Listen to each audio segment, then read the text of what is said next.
Merwan. Salut, comment ça va? Tu vas bien? Bienvenue. Merci. Ça va super. C'est par là? Voilà. Let's go.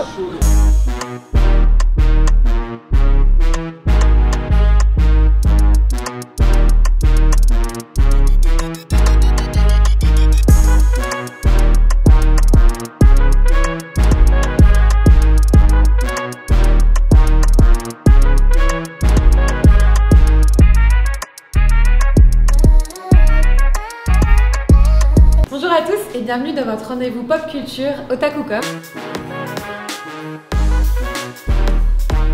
Et aujourd'hui on a le plaisir de recevoir Merwan Benlazar.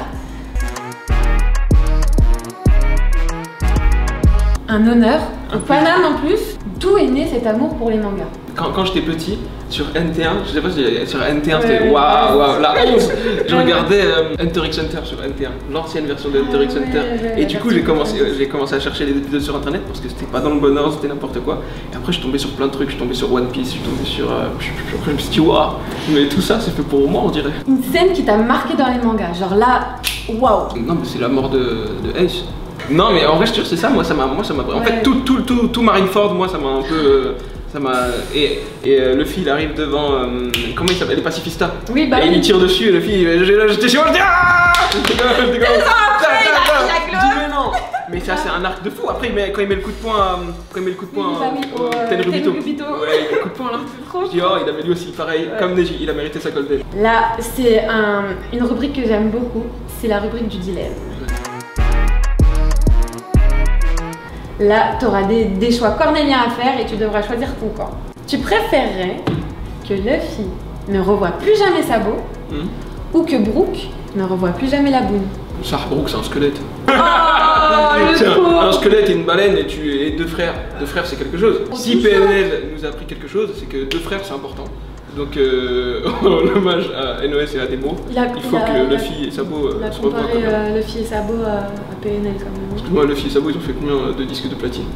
Non mais Brook il est gentil et tout, c'est bien, il fait de la guitare et tout, mais l'autre il faut qu'il revoie son frère quand même. Mais l'histoire, on parle d'histoire, c'est touchant là. Oui, c'est bien. Tu préfères l'Akatsuki ou la Brigade Fantôme? Waouh. Franchement, c'est chaud ça quand même. Je vais te dire un truc. J'aime bien la Brigade Fantôme, mais je vais te dire l'Akatsuki pourquoi? Parce que dans la Brigade Fantôme, il y a quand même un boug, il se bagarre avec un aspirateur. Et il y en a un autre, il est plein de papier toilette tout autour là. Il y a les deux là. Franchement, ouais, ils sont éliminés à cause de eux deux. C'est Vitachi et tout, ils se valent et tout, il y a Isoka et tout, ils se valent. Mais il y a l'autre, je suis désolé, t'as pas avec un aspirateur. Ouais. Mais où ici? Il y a de la bagarre quand même. Même l'autre que je trouvais claqué au début de Shippuden, là, le mec qui finalement a plein de marionnettes. Mais à la base c'est une limace toute dégueulasse, il marche comme ça, il traîne sa cœur. Et en fait non, il y a un mec à l'intérieur et tout, c'est ouf. En plus chaque personnage, tu connais un peu son histoire, il est un peu développé et tout dans Naruto. Je sais pas s'ils ont fait le même effort dans Hunter x Hunter. Le mangaka il est malade, on sait même pas si on aura une fin. Bouge-toi le cul frérot. Tu préfères, parce que quand même les personnages ressemblent assez, elle ou Shikamaru? Elle c'est le plus intelligent des deux, on est d'accord? Ouais.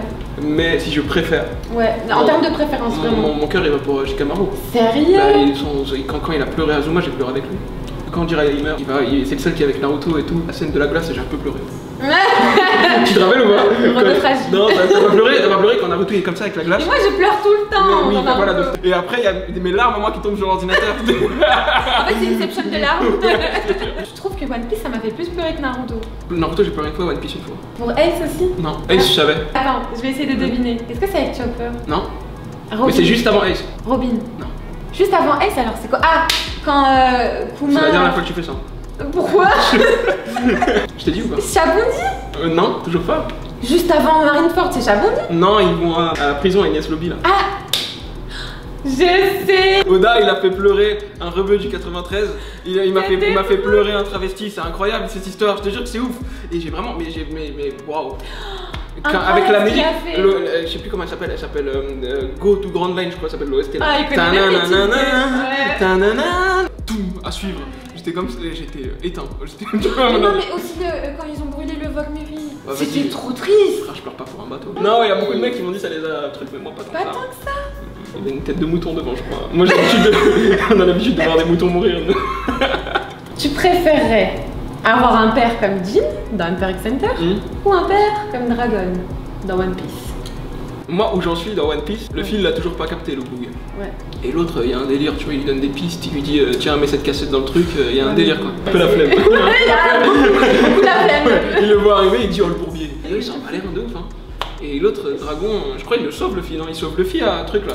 Il sauve Luffy, il me semble, plusieurs fois. Hein. Bah, Dragon alors. Quand ils sont contre il y a Smoker et tout là, il le sauve et tout. Du coup, il gagne. Ok, Dragon. En plus, c'est un révolutionnaire et tout, il y a un délire, au moins il sert à quelque chose. Je suis entièrement d'accord, tu sais qu'il y a quelqu'un qui a dit Jean hein, quand même. Quel est ton top 3 manga / anime 2020 2019, pardon. 2019 Ouais. Alors en top 3, je mettrais Demon Slayer, que j'ai découvert en 2019, mais qui n'est pas du tout sorti en 2019, Slam Dunk, et en dernier, que j'ai saigné en 2019, My Hero Academia. Incroyable. One for All, Smash Punch. Tu m'as déçu parce que t'as pas parlé de Vinland Saga. Ah ouais, parce que... T'as regardé ou pas? Parce que j'ai pas encore vu. C'est pour ça, regarde.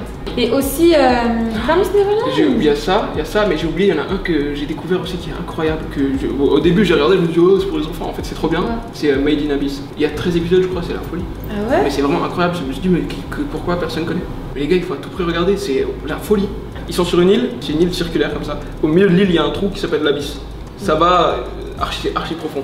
Et plus tu vas profondément dans l'abysse, plus il y a des monstres de fou, plus tu as des maladies qui t'atteignent. En gros, si tu le remontes, par exemple, tu vas au niveau -6 et tu remontes au -5, t'es maudit, par exemple, des trucs comme ça de fou. Et en gros, là, il y a des gens qui sont payés pour aller dans leur job, c'est d'aller au fond de l'abysse. Et c'est des mecs qui ont archi plein de balèzes et tout. Et il y a une fille, donc la blonde, la personnage principale, sa mère, elle est au fond de l'abysse. Donc la fille elle doit rejoindre au fond de l'abysse. Et c'est incroyable. C'est quoi les 3 mangas que t'attends le plus là pour 2020? Bah, le film Demon Slayer. Très grave. La suite de l'Attaque des Titans, la saison finale. Non, c'est en 2020. Arrête! Je te jure! Top, magnifique. C'est pas un truc que j'attends et tout, mais que j'aimerais bien continuer. Ouais. C'est, je lis Kingdom, j'ai fini la boîte 1, il me faut la suite. Kingdom, c'est fantastique.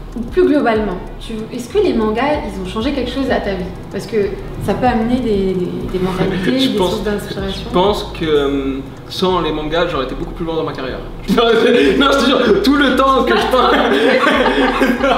C'est une blague, mais en vrai, j'ai passé beaucoup de temps à regarder des mangas et tout. Par exemple, un truc comme One Piece, je me suis rendu compte que quand un mec il va vraiment au bout de son délire et qu'il le pousse vraiment au maximum, tu sais, je me suis souvent dit peut-être que les gens ils se sentiraient ok, il est trop dans son délire, moi ça me parle plus. Mais en fait, non, les gens ils te suivent et les gens ils vont à fond dans le truc, donc tu te dis en fait, peut-être que si moi aussi je vais à fond dans mon délire, les gens ils vont suivre aussi. Tu te dis c'est possible, ça existe en tout cas. Bah oui, ça existe d'aller à fond dans son délire et que les gens te suivent. Que rien n'est impossible et que tout le monde peut rêver et partir à la poursuite de nos rêves, c'est vrai. C'est ce que ça a pris One Piece, c'est ça? Bah vraiment, je te jure, et sans honte, rien, j'assume.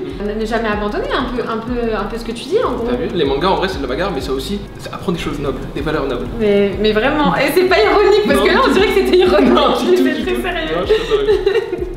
J'ai un défi pour toi. Alors ça s'appelle le Time's Up. On aime beaucoup ce challenge chez nous. Merwan, tu vas donner de ta personne. Il va falloir que tu me fasses deviner en mimant des personnages, des attaques, enfin quelque chose en rapport avec les mangas. Ok, ça marche. Il est pas bien là. Non, mais je vais trouver. C'est facile. Bah vas-y. Ils font ça. Ah bah Naruto. Ils font ça. Mais si tu fais que ça. Ils font ça, et après ils font ça. T'as vu, il y a des vidéos de mecs sur YouTube qui essayent. Il y a une vidéo, il va falloir que je la retrouve. Un bout qui se fait archi mal. Il fait ça, il prend son boîte dedans comme ça. Reproduisez pas ça à la maison alors. Très dangereux. Très dangereux. Si t'as regardé le manga, c'est sûr que tu connais la pose. Il se met comme ça là. Le mec qui dort tout le temps là. Comment il s'appelle? Non, il se pose comme ça là. Oui, Zoro. Mais non, wesh. Arrête, tu l'as pas. Oh la honte. Vous l'avez vous? Mais ah oui, tout le monde l'a. Il y a que toi. Même en plus, carrément, ça fait des. Soufflez-moi la rêve. Il y a des éclairs et tout. Zenitsu. Bah ouais. Vous l'aviez que c'était Zenitsu. Mais il a qu'une technique en plus. Voilà, il a qu'une technique. Le dernier, ça c'est un personnage quand même que tout le monde kiffe. Attends. Ça ouais, c'est bon, tu l'as dit premier coup. Tu l'as dit premier coup, bravo. Pas mal, félicitations, ça va, t'as été gentil, t'as fait des trucs faciles. Ouais. Ça donne envie de le suivre ou pas? Faut dire aux gens, il faut à tout prix qu'ils viennent au spectacle. Allez-y, franchement. C'est le meilleur spectacle que j'ai écrit. Et c'est pas parce que je suis une DZ que je dis ça, franchement. La première fois que je suis monté sur scène, j'en avais 16. Ouais. Et c'était sur quelle scène? C'était au Bordel Club, au théâtre Montmartre Galabru. C'était une belle scène. Tu connais Kian Kojandi? Ah oui. Ok, Kéron, tu connais Kéron? Oui. Navo qui a écrit Bref avec Kian Kojandi et tout. Ensemble, il y avait Farid Chamek, Chad Media, etc. Ils ont ouvert un plateau de stand-up qui s'appelait le Bordel Club. Et moi, comme je prenais à l'époque les cours de théâtre avec Kéron, je lui ai dit je veux monter sur scène et tout. Et du coup, la première fois c'était au Bordel Club. C'est incroyable quand même, t'étais jeune. 16 ans. C'est une chance, ça veut dire aussi que t'es doué en fait dans ce que tu fais. Ah, ça c'était sûr. Je savais que t'allais pas faire la modeste. Après, j'ai arrêté un moment, mais la première fois c'était à 16 ans. T'as voulu faire rire les gens depuis toujours? Nous, quand on était au collège, il y avait Jamel Comedy Club, etc. Ouais. Et moi, dans ma tête, je me disais, mais c'est ouf, ils font des blagues, ce que je fais toute la journée, et ils sont payés, c'est incroyable. Ouais. Et du coup, je me dis, il faut que je fasse ce travail à tout prix. T'es le marrant de la bande ou? Même pas, franchement, mais il y a tellement de gens plus drôles que moi, je crois. Même sûr qui marchent avec qu'il est modeste. Quand on est entre potes et tout, je fais des blagues et tout, mais je trouve qu'il y a plein de potes à moi qui sont plus drôles que moi. Même dans les humoristes, la plupart, dans la vie. Il y en a plein qui sont plus drôles que moi et tout, mais sur scène, je les fume tous, mais bref. Là, j'étais un peu, moi, je vais le réconforter. Non, mais perso, j'ai vu un peu ce que t'as fait sur la scène du Jamel Comedy Club. Moi, ça m'a fait trop rire. Merci. Et le fait qu'il interagisse avec le public, pardon. En vrai, je sais très bien l'image que je renvoie. Je peux vous la donner, vous me dites si vous êtes d'accord. Je pense que je renvoie l'image d'un arabe de banlieue, mais pas dangereux. Franchement, il était fort aussi en impro. Hein. J'ai pas lui jeter la pierre, c'est vrai, il a raison. Il m'a fait beaucoup rire pendant l'interview. Et donc, n'hésitez pas à le suivre. Tes réseaux sociaux, c'est Merwan B, c'est ça sur Instagram? Ouais, Merwan B. Tu tapes Merwan Ben Lazar, tu vas me trouver. M-E-R-W-A-N-E-B, tu tombes sur moi. Il est tellement connu que. J'ai vu que récemment, tu veux te représenter sur la scène du Barbès Comedy Club. Maintenant, alors, on peut te retrouver où? En ce moment, je joue le spectacle qui s'appelle pour la première fois Merwan Ben Lazar. Parce que c'est mon premier spectacle, j'ai pas de titre, bref. Pourquoi ça s'appelle comme ça? Parce que c'est une rencontre avec moi, qui est un des 3 meilleurs humoristes du monde, je pense. Et c'est au point virgule ou au Barbès Comedy Club. Toutes les infos, de toute façon, sur mes pages, hein, Facebook, Instagram, Merwan Ben Lazar, et vous trouvez tout, et vous êtes les bienvenus. Et si vous êtes encore un peu hésitant, vous pouvez aller lire les critiques. C'est pas tombé dans l'oreille d'une sourde. On va voir ce qu'on dit sur toi. Si tu peux y aller. Si je dis ça, c'est que je suis très confiant.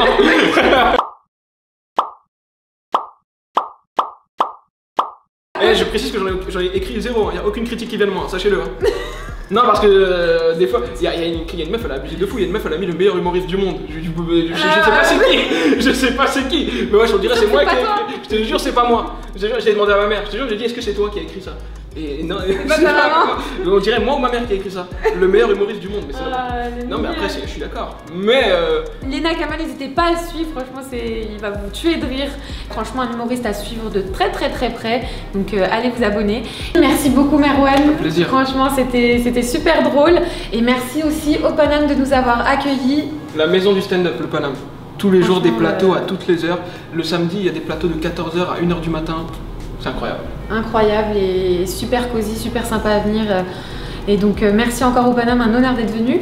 N'hésitez pas à nous suivre sur notre Instagram qui s'affiche juste ici, La Maison Otaku, où vous aurez toute notre actu donc, sur les interviews à venir, mais pas que, des concours, tout sur l'actu manga. Vraiment un compte à suivre. Avant de nous quitter, Merwan, tu as une dernière chose à faire.